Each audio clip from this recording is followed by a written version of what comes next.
All right, we're back. We are on page 2 of note 6 from Calc AB. No, we're not. We're on page 2 of notes 4 from Calc AB. I got confused with the total number of pages. We are talking about continuity and differentiability. So far, we've only really talked about continuity, although we did take a derivative from the limit definition, which is weird because right now I'm going to ask you to write down the limit definition of the derivative. And what I want to do before that, though, is I want to highlight something. Continuity, when it shows up on the AP exam in multiple choice questions in particular, can look a little weird. It'll sometimes be written like this. So you'll see, like the question might be, which of the following guarantees that a function is continuous at a point, or something like that. So what does this mean? So this is telling you, you gotta really dig into like limits to work this out. So if I write the limit as x approaches c of f of x, so of f of x minus f of c equals 0. Well, since f of c is a constant, the limit as x approaches c of f of c is just f of c. So you can change this, and I can tell already that I started way too far over.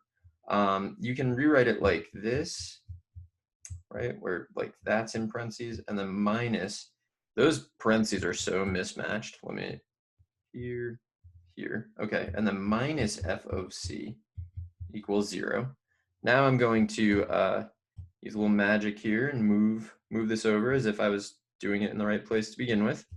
And then this you can rewrite as the limit as x approaches c of f of x equals f of c.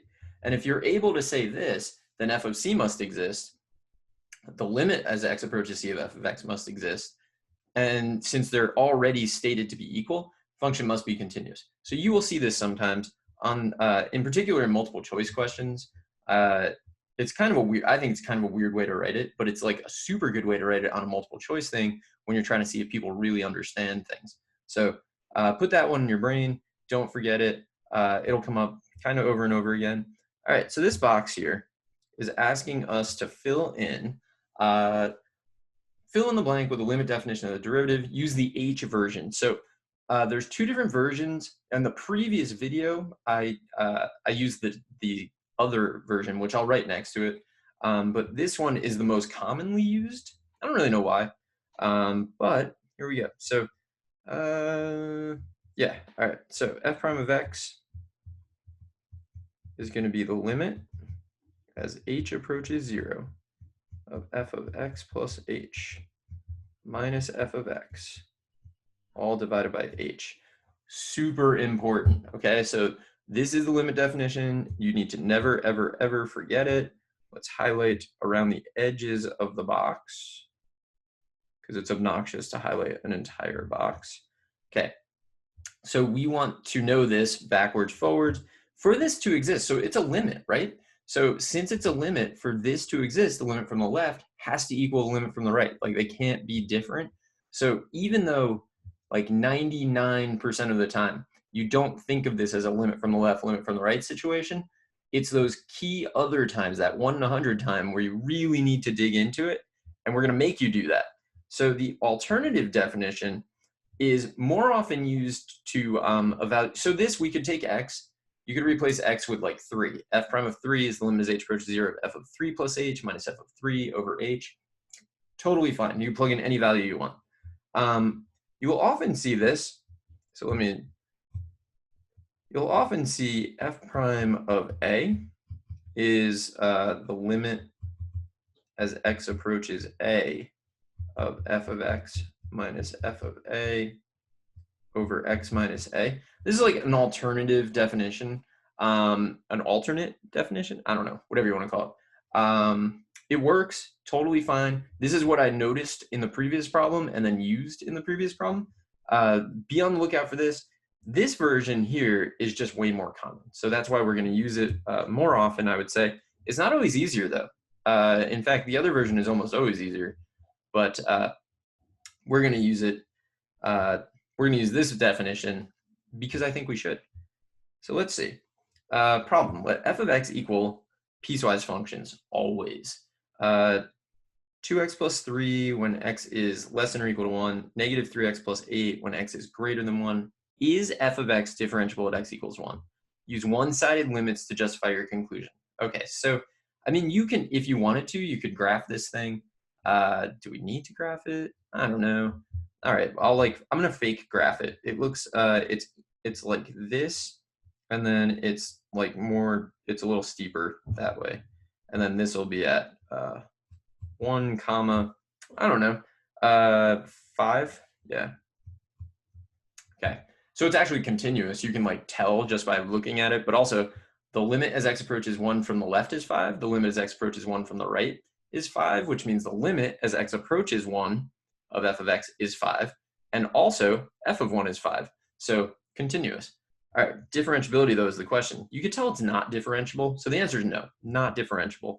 But why? So f of x is not differentiable at x equals 1. And then let's say because, so one-sided limits, here we go. I'm going to do the limit as h approaches 0 from the left of f of, so it's at 1, so I'm subbing 1 into the definition, f of 1 plus h minus f of 1 over h equals, all right, so if h is approaching 0 from the left means negative numbers. So if h is a negative number and I do 1 plus h, I get a number that is less than 1, so like 0.9, maybe 0.99, whatever. It's less than 1, which means because it's less than 1, I'm supposed to use this definition, which means I know what f prime is on that interval, right? So when h is a tiny negative number, I know that f prime is going to give me 2 because the slope of this is 2.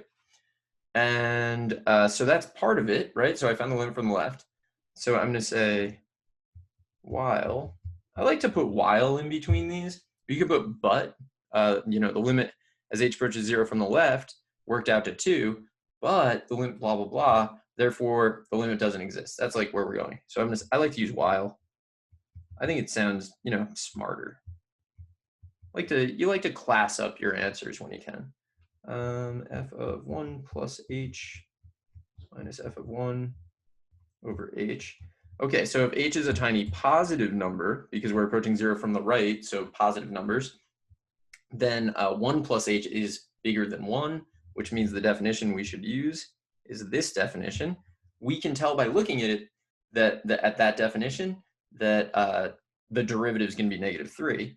So this is true, and therefore the limit as h approaches 0 of f of 1 plus h minus f of 1 over h does not exist.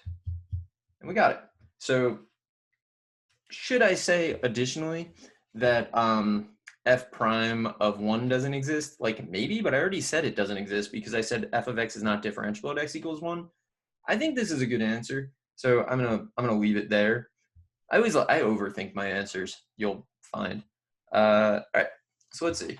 Find all values of b such that the average rate of change, as soon as you see it, you should chant this a lot. Average rate of change is algebra 1 slope. Average rate of change, algebra 1 slope. So people are always like, what's not algebra 1 slope? The derivative. Derivative is calc 1 slope. Average rate of change, algebra 1 slope. Derivative, calc 1 slope. Average rate of change, algebra 1 slope. Say it over and over. Average rate of change, algebra 1 slope. Average rate of change, algebra 1 slope. Okay, so we're looking for where the algebra 1 slope on the interval from -2 to b is equal to 0. We're looking for a horizontal secant line, basically. So let's just write down what average rate of change is, algebra 1 slope. So we're looking for where f of b minus f of -2 over b minus -2, which is just b plus 2, has to be equal to 0. Okay, so that's like reading and understanding the question. What does this tell me? Well, this tells me that f of b minus f of -2 must be equal to 0. So I need f of b to equal f of -2. Okay, so now I'm not using space very well, so Let's pretend we did. So what's f of -2? Well, f of -2 is less than 1, so I'm supposed to use this definition. So that's going to be -4 plus 3, so -1. So f of b equals -1. Okay, so therefore f of b equals -1. Okay, that's f of b.